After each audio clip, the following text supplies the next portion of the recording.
بسم الله الرحمن الرحیم. students, topic the difference between atom and ion. چې د atom او د ion په منځ کې difference سره یو ټرم زموږ سره atom دی او بل ion دی. دواړه ما په خپل لیکچرز کې already discuss کړي چې atom څه شي ته وایي او ion څه شي ته وایي. په سټیپ د دې نن difference ګورو چې فرق په دواړو کې سره atom به کوم څه ته وایو او ion به کوم څه ته وایو، یا به دې دواړو کې فرق سره چې مطلب په atom کې بس څه نه او په ion کې بس څه نه.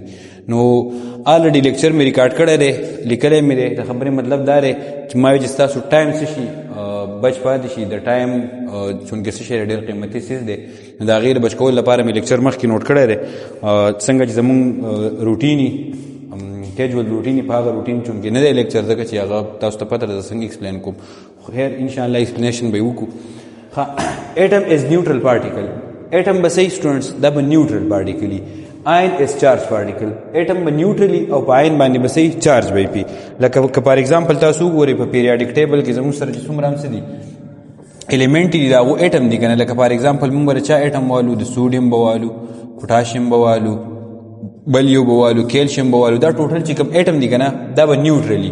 نیوټرل مین چې په دې کې به نمبر اف الکترون او نمبر اف پروټون سه یو شانتي وي. نو چې کله په دې سیس کې نمبر اف الکترون او نمبر اف پروټون یو شانتي، نو دا به نیوټرلی. په دوه باندې به چارج نه وي، چارج به پی نه وي. نو دا نیوټرل پارټیکل دی. او آین څه شی دی؟ دا چارج پارټیکل دی. آین څه شی دی؟ چارج پارټیکل. په دې باندې به چارج وي، په دې باندې به صحیح چارج وي او چارج به پی ولي. یا خو به څه چل کړي الکترون به لاس کړي، الکترون به څه کړي لاس کړي وي، نو پازیټیو چارج به راغلی. یا به داسې چل کړی الکترون به ګین کړی، الکترون به څه کړی ګین کړی، نو نیګیټیو چارج به راغلی. نو یا به الکترون لاس کړی یا به الکترون ګین کړی.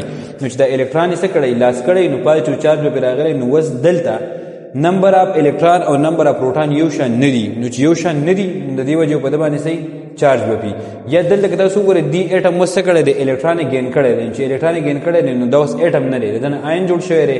او دلته نمبر اف پروټون او نمبر اف الکترون یو شانتي نه دي. نو چې یو شان نه دي نو په دې باندې سره نیګیټیو چارج دی. او دا قصې ما الریډي ډسکس کړی دي. ها بیا وګورئ اټم از ایکوال نمبر اف پروټون اینڈ الکترون. په اټم کې به د پروټانو تعداد او د الکترونو تعداد یو شانتي. چې څومره پکې الکترون دومره پکې صحیح پروټان به پکې ومي. د پروټانو تعداد او د الکترونو تعداد په اټم کې صحیح یو شانتي وي. وس آین چې دی آین از ان ایکوال نمبر اف پروټون اینڈ الکترون. په آین کې به د پروټانو تعداد او د الکترونو تعداد یو شان نه. یا به اټم څه کړی الکترون به لاس کړي، نو چې الکترون لاس کړي نو چې الکترون لاس کړي نو پروټون تعداد به صحیح اغشته وي او الکترون به لاس کړي. نو اوس په الکترون او پروټون یو شان نه. لکه فار ایگزامپل موږ به دا سوډیم والو، د سوډیم سره 11 سره پروټون دی او سره 11 سره الکترون دی. نو چې سټیم د اوس الکترون لاس کو نو الکترون سره 10 پاتې شو، 10 سره څه پاتې شو الکترون پاتې شو، او 11 سره څه پاتې شو پروټون. نو په دې کې اوس د الکترون او د پروټون تعداد یو شانتي نه. تاسو کله چې دی سیل ته وګورئ نو سیل سره زموږ سره 17 سری الکترون دی او سره 17 سره سری پروټون دی او سره اوس د یو الکترون ایکسترا غسرن چې یو الکترون ته ایکسترا اډ شون اوس سره 18 الکترون شو. شو سره 18 الکترون شو سره. نو چې 18 الکترون شو د سره نو که تاسو وګورئ نو دلته د الکترون او د پروټون تعداد وسره یو شانتي نه دی. ټیک شو. دغه سي که تاسو وګورئ نو په د باندې به نو نت چارج، په د باندې نت چارج نه یې، په د باندې به چارج نه نیوټرل لګا. چې نیوټرل لنو چارج به پی نه. په آین په اټم باندې به چارج نه، په آین باندې به چارج یې نت پازیټیو او نیگیټیو چارج، یا په پازیټیو چارج یا په نیگیټیو چارج. ټیک شو. په آین باندې به یا پازیټیو چارج یا په صحیح نیگیټیو چارج به پی. بیا که تاسو وګورئ دی به سټیبلی، دی به صحیح سټیبل وي. لکه مطلب د دغه پوره چانس دی چې د اټم به صحیح سټیبل وي او دی به لیس سټیبل دین اټم. د اټم په مقابله کې به آین صحیح لیس سټیبل او لیس سټیبل نه زه به تاسو ته وایم چې دی به ان سټیبل. ځکه چې د یو څیز د پروټانو او د الکترون تعداد یو شان پاتې نشو، نو چې یو شان پاتې نشو دی سټیبل لکم طرف شو. ټیک شو. نو دی به صحیح ان سټیبل وي. ټیک شو. بیا د یونیک پراپرټي فار ایگزامپل د اټم به صحیح یونیک پراپرټي یعنی به لکه د اټامیک نمبر ای، د ماس نمبر ای. ټیک شو. یا به د اټامیک ماس ای. نو دا د سره یونیک پراپرټیز دي. پراپرټي ډیپر فرام اټم. د پراپرټي یعنی صحیح د اټم نه بدلی. لکه د اټم چې کومي پراپرټي یعنی هغه پراپرټي یعنی بدل نه. د پراپرټي یعنی د اټم نه صحیح د کم اټم نه چې د آین جوړ شوی دا غنه د پراپرټي یعنی صحیح بدلی وي.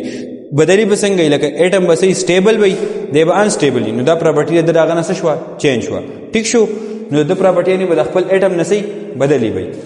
ها بل پراپرټي د اټ از د سمالست پارټیکل اف ان الیمنٹ.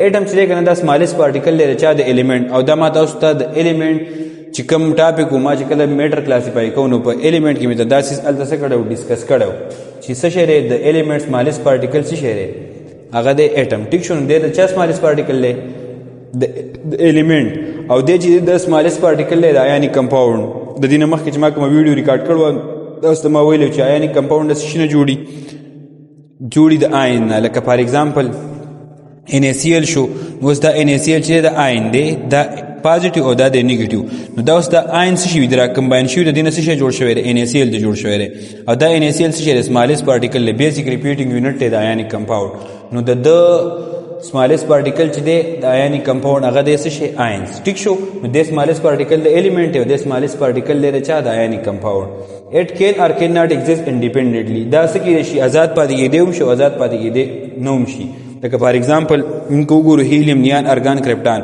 وغیره کوم چې نوبل فیملی والا دي هغه څه کېدای شي هغه انډیپندنٹ پاتې کېدی شي آزاد پاتې کېدی شي خو په دې کې ډېر داسې دي چې هغه آزاد نشي پاتې کېدی لکه مطلب سوډیم شو آزاد نشي پاتې کېدی چې کله تر کیروسین آیل نه راوالي نو څه کېږي ډایرکټ ایر سره ریاکشن کوي او څه کېږي سوځي یا دغه پوټاشیم شو یا داسې آیرن شو لکه پوټاشیم تاسو وګورئ دی آزاد څه کېدی شي پاتې کېدی نشي که نه چې مونږ څنګه راوباسو دی څه کېږي ډایرکټ اور اخلي او څه کېږي برن کېږي یا دغسې که آیرن ته تاسو وګورئ چېرته تاسو په کور باندې له پاسه صحیح سیخ پروت یا د کور په مخکې چېرته څه پروت آیرن پروت تاسو به کتلي یا به رس شوی نو دی آزاد نشي پاتې کېدی ټیک شو نو آزاد پاتې کېدی شي هم او آزاد پاتې کېدی نه هم شي او آین چې دي که نه آین دا چېرته هم آزاد نشي پاتې کېدی پوه شوئ تاسو دا انډیپنډنټ نشي پاتې کېدو به همیشه د چا سره ځان کمباین کوي ځکه چې په دوی کې دا پراپرټي شته نه چې دوی څه کې آزاد پاتې شي ولې چې د الکترون او د پروټون تعداد پکې سره ډیپر دی نو چې د الکترون او د پروټون تعداد پکې د یو بل نه بدل دی که نه نو د نیوټرلیټي پاسیبلیټي نشتی نو چې نشته نو د دې وجې به دی آزاد